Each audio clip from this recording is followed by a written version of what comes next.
I call the member for Fenner.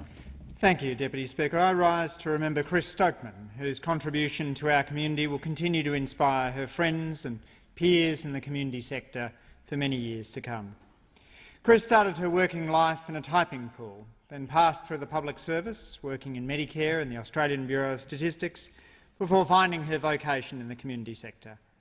As her younger brother, Michael Chain, explains, quote, "Chris gave without thought of reward, no matter the challenges in her own life.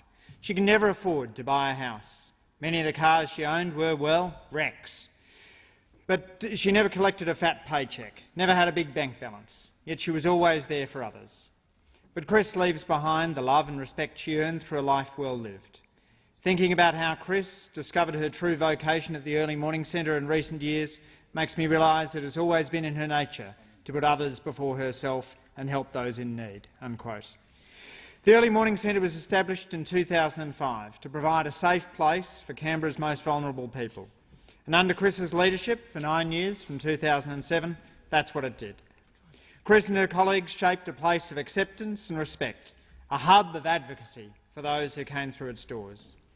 Providing free breakfasts was a core activity, but Chris was always looking for new services that would benefit the guests.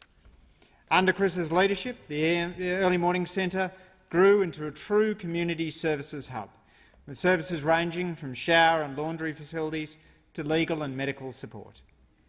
But Chris was always looking to provide that vital, intangible support provided by inclusion in a community.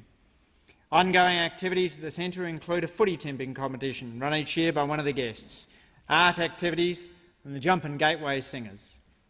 Chris realised how important sharing ideas and enjoyment is for creating common ground and belonging.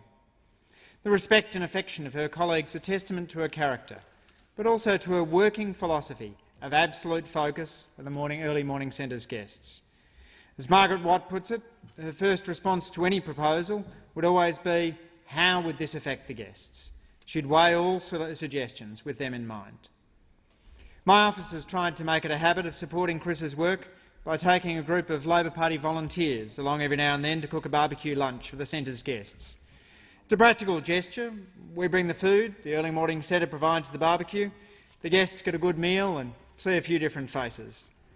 It's a simple and uncomplicated offering, inspired and guided by Chris's own approach to supporting vulnerable Canberrans.